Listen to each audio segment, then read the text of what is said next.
የእንግሊዝ ፕሮፌሽናል እግር ኳስ ተጫዋቾች ማህበር የዝውውር ጉዳዮችን እናነሳለን። የእንግሊዝ ፕሮፌሽናል እግር ኳስ ተጫዋቾች ማህበር PFS እንግዲህ ሽልማቶችን አበርክቷል። የተከናወኑ አንዳንድ ጨዋታዎችን እንደዚሁ እንጠቁማቸዋለን። የተለያዩ የዝውውር ዜናዎችም ይኖሩናል። ሰላም ጤና ይስጥልን፣ እንደምን አደራችሁ። እነሆ የሰዓቱን ዜናዎች፣ የስፖርት ዜናዎች፣ የተለያዩ ጥንቅሮች ይዘንላችሁ ቀርበናል። ሰላም ጤና ይስጥልን፣ እንደምን አደራችሁ። እንደ ገለጽንላችሁ እንግዲህ እንግሊዝ ፕሪሚየር ሊግ ፕሮፌሽናል የእግር ኳስ ተጫዋቾች ማህበር ሽልማቶችን አበርክቷል። እንግዲህ ሊጉ የተጫዋቾችን የአመቱን ምርጥ ተጫዋቾች ይፋ አድርጓል። በየደረጃውም ሽልማቶችን አበርክቷል ማለት ነው። በተለይ የቡርኖ ፈርናንዴዝ እና የዲክላን ራይስ ፉክክር በብዙዎች ዘንድ ሲጠበቅ ቆይቶ እንግዲህ ምሽት ላይ ፍጻሜውን አግኝቷል ማለት ነው። ሁለቱም እንግዲህ የማንቸስተር ዩናይትድ የመሃል ተመላላሹ ብሩኖ ፈርናንዴዝ በብዙ ሽልማቶችን ሲሰበስብ ነው አመቱን የቆየው። የአርሰናሉ ሚድፊልደርም ዲክላን ራይስ እንደዚሁ ድንቅ ብቃቱን ሲያሳይ ቡድኑን በድንቅ ብቃት ወደ ቻምፒየንስነት ያበቃው ተጫዋች ነው። ብሩኖ ፈርናንዴዝም እንግዲህ ማንቸስተር ዩናይትድን ለሁለተኛ ደረጃነት ያበቃና እንዲሁም ለአውሮፓ ቻምፒየንስ ሊግ ተሳትፎ እድል የፈጠረ ተጫዋች ነው። የነዚህ ድንቅ ሁለት የመሃል ሚድፊልደሮች ፉክክር በአውሮፓ በእንግሊዝ ፕሪሚየር ሊግ ፕሮፌሽናል እግር ኳስ ተጫዋቾች ማህበር እንግዲህ ፉክክሩ በከፍተኛ ሁኔታ በደጋፊዎችም ዘንድ ሲጠበቅ ቆይቶ በስተመጨረሻ ግን ሽልማቱን ብሩኖ ፈርናንዴዝ የማንቸስተር ዩናይትዱ ድንቅ ተጫዋች ፖርቹጋላዊ አሸንፏል ማለት ነው። ብሩኖ ፈርናንዴዝ እንግዲህ በርካታ አሲስቶችን ባሳለፍነው ሲዝን እንግዲህ ለማንቸስተር ዩናይትድ ያደረገ ተጫዋች ነው። 21 አሲስቶችን በማድረግ ተወዳዳሪ የሌለው የመሃል ተመላላሽ ነው ማለት ነው። 21 አሲስቶችን እና 9 ጎሎችን ከመረብ አሳርፏል። ይህ የሚገርም ሪከርድ ነበረ። ሪከርዶችንም የሰባበረ ድንቅ ተጫዋች ነው። ክለቡ እንግዲህ ሶስተኛ ሆኖ እንዲጨርስ ከፍተኛ አስተዋጽኦ ያደረገ ተጫዋች ነበረ ብሩኖ ፈርናንዴዝ። ሪከርድም ሰብሯል። 21 አሲስቶችን አድርጓል። የአመቱ ምርጥ ተብሎም ተመርጦ ነበረ። የእንግሊዝ ፕሪሚየር ሊግ የአመቱ ምርጥ ተጫዋች ተብሎም ተሸልሟል።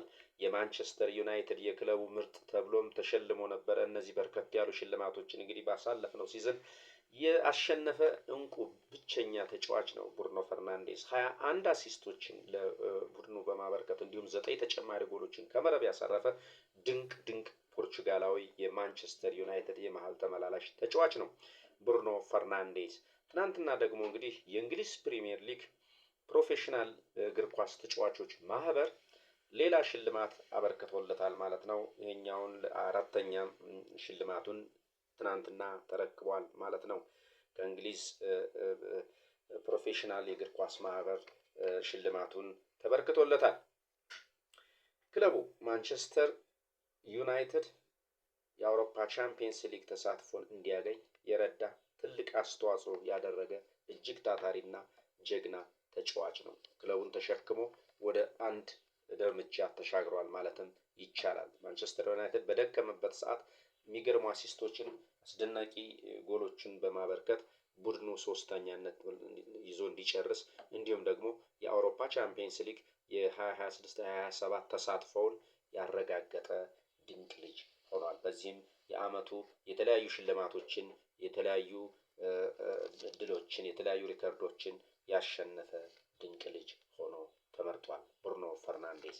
ዲክላን ራይስን የአርሰናሉን ምርጥ ሚድፊልደር እንግዲህ ቀድሞ ነው በማሸነፍ እነዚህ ሽልማቶችን ሊሰበስብ ችሏል። ምን ያክል ጠንካራ ተጫዋች እንደሆነ መገመት ይቻላል። ምክንያቱም ዲክላን ራይስም እጅግ በእንግሊዝ ውስጥ ምርጥ የሆነ ሚድፊልደር ነው። ይህንን ሚድፊልደር አሸንፎ ነው እንግዲህ ብሩኖ ፈርናንዴዝ አንደኛ የሆነው። ሁለቱም እጅግ ምርጥ ተጫዋቾች ናቸው።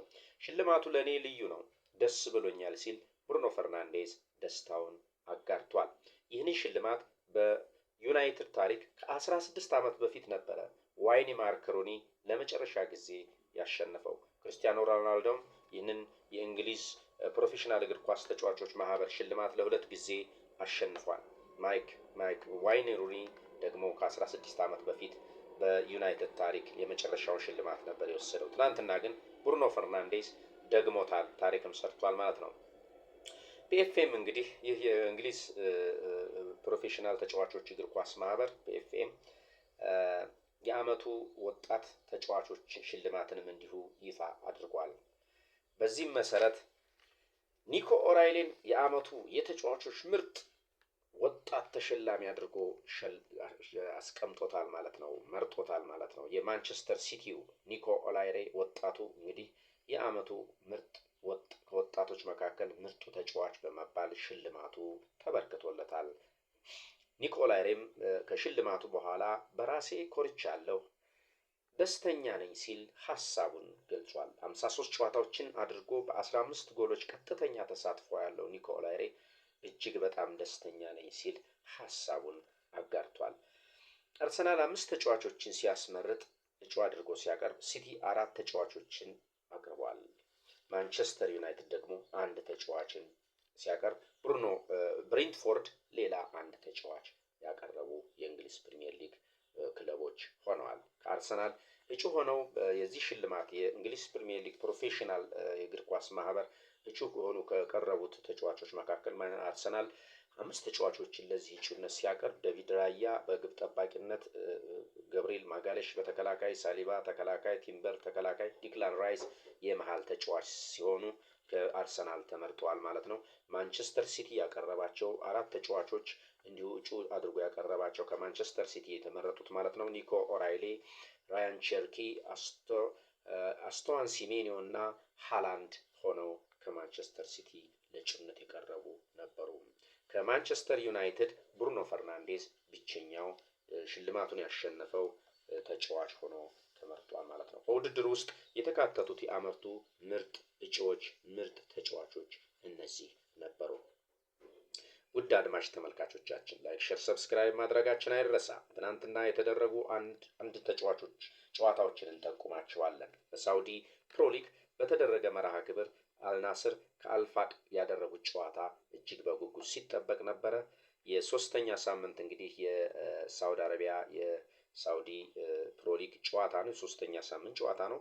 ሳውዲ እንግዲህ ሳዲዮ ማኔ 2 ጎሎችን አስቆጥሯል በዚህ ጨዋታ ላይ።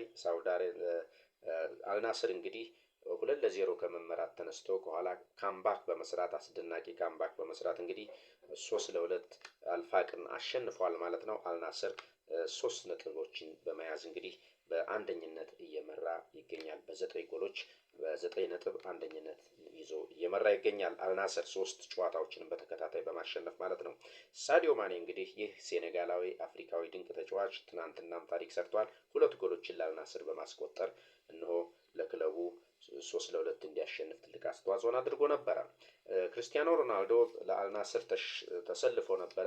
ሆኖም ግን ሙሉ ጨዋታውን ሳይጫወት በግማሽ ተቀይሮ ወደ ተቀያሪ ወንበር ተመልሶ ነበረ። ነገር ግን ትናንትና የመጀመሪያ ጨዋታውን ከረፍት በኋላ እንግዲህ ረፍት ላይ ነበረ ክርስቲያኖ ሮናልዶ። ከረፍት መልስ ለአልናስር እንግዲህ ግማሽ ጨዋታን አድርጓል ማለት ነው። ትናንትና ለአልናስር ክርስቲያኖ ሮናልዶ ተሰልፎ ተጫውተዋል። ውድ አድማጭ ተመልካቾቻችን ዛሬ በጣም አስደናቂ ጨዋታ በስፔን ላሊጋ አንድ ጨዋታ ጋብዘናችሁ እኛ ከወዲሁ እንሰናበታችኋለን። በስፓኒሽ ላሊጋ ዛሬ ሪያል ማድሪድ ከሪያል ሶሴዳድ ጋር ምሽት 4 ሰዓት ላይ አስደናቂ ጨዋታን እንጋብዛችኋለን። ይህን ጨዋታ ተጋበዙልን እያልን ሪያል ማድሪድ እንግዲህ በጆዜ ሞሪኖ ዘ ስፔሻል ዋን እየተመራ በእርግጥ ብዙ ተጫዋቾቻቸው ጉዳት ላይ ይገኛሉ። ነገር ግን ሪያል ሶሴዳድን ዛሬ ምሽት 4 ሰዓት ላይ ይገጥማሉ። ሁለቱ በተገናኙባቸው የቅርብ ጊዜ ግንኙነትን ብንመለከት በ3 ጨዋታዎች ሪያል ማድሪድ ፍጹም የበላይነትን በመውሰድ ሪያል ሶሴዳድን አሸንፎታል። ዛሬስ ምን ሊፈጠር ይችላል?